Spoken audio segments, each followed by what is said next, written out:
No importa lo que nadie te diga, esta no es una película de terror.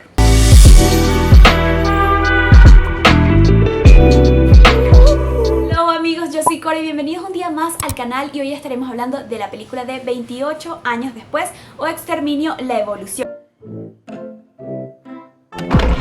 Wait, sit here. Sit. Auntie, what's going on? Jimmy, sit still, keep quiet and do not move from the spot. No olvides suscribirte al canal si quieres ver más videos como estos donde estamos hablando siempre de películas y series. Esta primera parte va a ser sin spoilers. Cuando yo vaya a dar spoilers no te preocupes que yo te aviso para que quites el video y vuelvas después que hayas visto la película. Miles today, 4, 11, 17, 32 the day before. Esta es la tercera película de esta saga. Esta está dirigida por Danny Boyle, que es el mismo que dirigió la primera película. La segunda, que se llama 28 semanas después, la dirigió otra persona completamente diferente. Ahora, ¿por qué te digo que esta no es una película de terror? Porque para mí esto es un coming of age. Era algo que no me estaba esperando de esta película. ¿Pero qué es eso? Si no sabes, el coming of age es las películas esas de crecimiento de los adolescentes, donde los niños pasan de ser niños a adolescentes, se encuentran a sí mismos y tienen una etapa de superación. Para mí de eso se trata esta película, porque aunque tú estés viendo a Aaron Taylor Johnson en el medio del póster, para mí esta película el verdadero protagonista es Spike.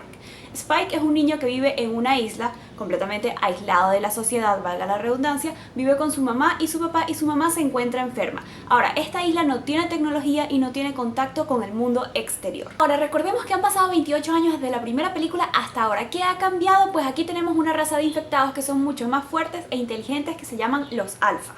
Y también aprendemos a lo largo de la película que parece que el resto del mundo ha logrado como que contener un poco el virus y vivir en cierta normalidad, mientras que han dejado aisladas tanto a las islas como a Gran Bretaña.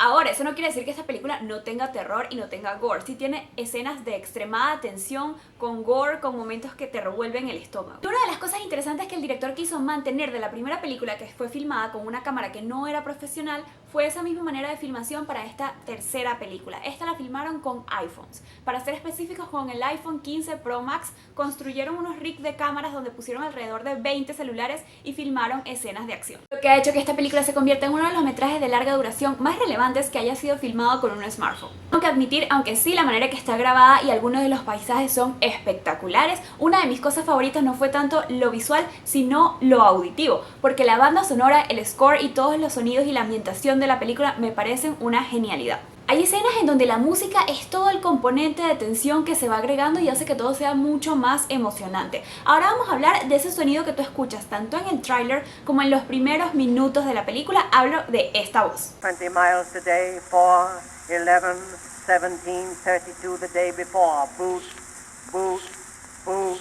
Eso que estamos escuchando es un poema que tiene 110 años de edad en la voz de Taylor Holmes, que era un actor. Y este poema se llama Boots o Botas en español y fue escrito por Rudyard Kipling. ¿Es este poema y por qué tiene una historia un tanto oscura detrás de él? Pues este poema se creó y fue utilizado por los militares estadounidenses para hacer prácticas para prepararse para momentos de cautiverio. Es decir, este poema lo usaban en los entrenamientos para prepararse psicológicamente en caso de que los capturara el enemigo. ¿Y en qué consistían estos entrenamientos? Pues encerraban a los soldados en una celda extremadamente pequeña y le hacían una especie de tortura que consistía en repetirle este poema una y otra vez, aumentando el volumen supuestamente para crearles resistencia psicológica, porque ya tú puedes escuchar que el poema tiene un aura bastante tétrica.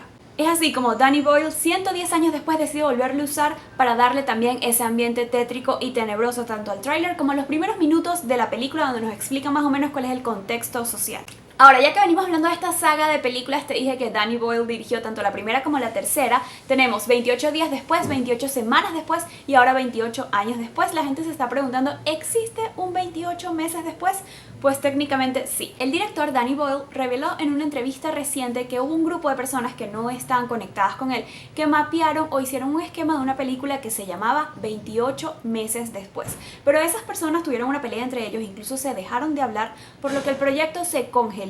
Y por derechos de autor, nadie más pudo retomar ese proyecto, ellos no quisieron vendérselo a nadie más, y cuando Danny Boyle se planteó ahora si debía retomar un proyecto que se llamara así, pero que tuviera una historia diferente, pensó que ya había pasado demasiado tiempo entre la primera película y esta última como para hacer algo que fuera 28 meses después. Ahora, antes de entrar en la parte con spoilers, te quiero hacer como un resumen. Para mí esta película ¿vale la pena verla? Yo creo que sí. Si has disfrutado de las anteriores, tienes que tener en cuenta eso de que tiene un tono un tanto diferente, tiene un tono dramático dramático que se acentúa alrededor de la mitad de la película, y como te mencioné, para mí se siente más como un coming of age que una película de terror, pero no por eso está exenta de escenas de terror, de acción que te van a mantener pegado a la pantalla y con una historia que te va a intrigar hasta el final. Tienes un elenco de maravilla, también Ralph Fiennes, que no habíamos hablado de él, hace de un doctor bastante excéntrico y me parece que es una historia que vale la pena ser contada.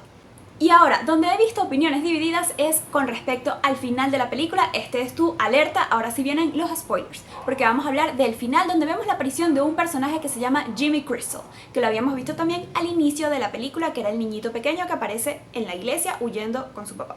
La mayoría de las críticas las he visto con la manera que está filmada esta escena. He visto que las personas se refieren a este grupo de personajes que aparece al final como que si fueran los Power Rangers. Y es verdad que la escena de acción es un poquito bizarra y fue filmada de manera hasta cómica. Por los que muchos opinan que le cortó como el hilo a la película y que no sigue la misma tonalidad del resto del film. Y aquí sí tengo que estar de acuerdo. Para mí esta última escena pudo haber sido una escena post créditos y pudimos haber terminado la película como tal en un tono completamente diferente, cerrando la historia de Spike y listo. Porque si no lo sabes, la segunda película ya no se va a tratar de Spike, sino de este personaje que se llama Jimmy Crystal.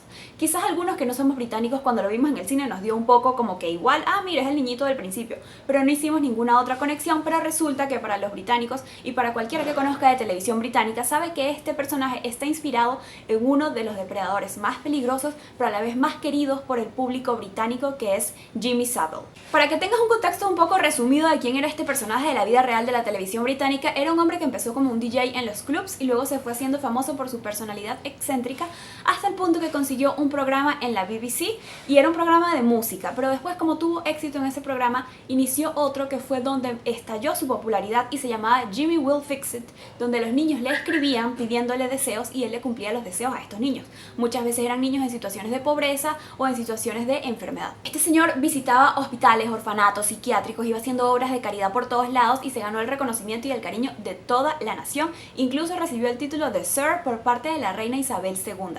Ahora, ¿qué sucede? Después de que él fallece en el año 2011, salen a la luz cientos y cientos de casos de abuso contra menores que había cometido este señor por más de 40 años, a veces aprovechándose de la situación de vulnerabilidad que tenían estos niños en hospitales, en orfanatos y hasta en psiquiátricos. ¿Por qué no se había denunciado antes? Pues realmente sí se había denunciado, habían ciertas sospechas en sus colegas que trabajaban en la BBC, habían reportado a ciertas autoridades, pero la misma BBC intentó como que encubrir todo esto. También era un personaje tan querido por la nación que la gente incluso no quería creerlo cuando salieron estos hechos a la luz. Hay un documental de Netflix que puedes buscar, te lo voy a dejar por acá la foto. Se llama Jimmy Savile, una historia de terror británica, lo puedes ver, tiene nada más 2 partes, así que es cortito. Volvemos por un momento al mundo ficticio de la película, donde tenemos a este niño Jimmy que creció viendo la televisión y probablemente admiraba a este presentador británico. Y en el momento en el que sucede la infección no se había descubierto ninguno de los crímenes que había cometido este señor, así que Jimmy puede seguir admirándolo y parece que lo toma como referencia para el resto de su vida.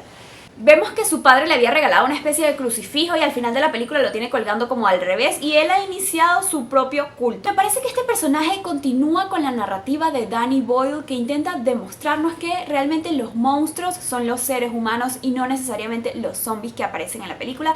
Pero de este personaje aprenderemos más en la segunda película. A ver, yo estoy segura de que seguiremos viendo algo de Spike, el personaje de la primera, en la segunda, pero ya el director dijo que se pueden ver todas por separado. Cada una se va a centrar en un personaje diferente y esta segunda película se va a basar en Jimmy Crystal y se va a llamar El Templo de Huesos. Esta segunda película ya se terminó de filmar y se va a estrenar el año que viene, en el 2026. ¿Qué pasa con la tercera? La tercera no se ha filmado y depende de lo que recauden tanto la primera como la segunda y del éxito que tengan, pero se rumora que para la tercera uno de los protagonistas sería Jim. Sí, Cillian Murphy, el mismo que vimos en la primera película, pero aquí iría a ser una especie de villano, aunque no se ha revelado más acerca de la trama. Ahora dime tú en los comentarios qué te pareció la película y si te gusta este cambio de tono a un poco más de drama, dímelo en los comentarios y no te olvides seguirme en mi canal para ver más videos sobre películas y series. También te voy a dejar por aquí mis redes sociales donde siempre estamos hablando de películas, de series, de noticias y de diseño de vestuario. Y también dime en los comentarios de qué otra película te gustaría que habláramos. Yo soy Cora y nos vemos en un próximo video.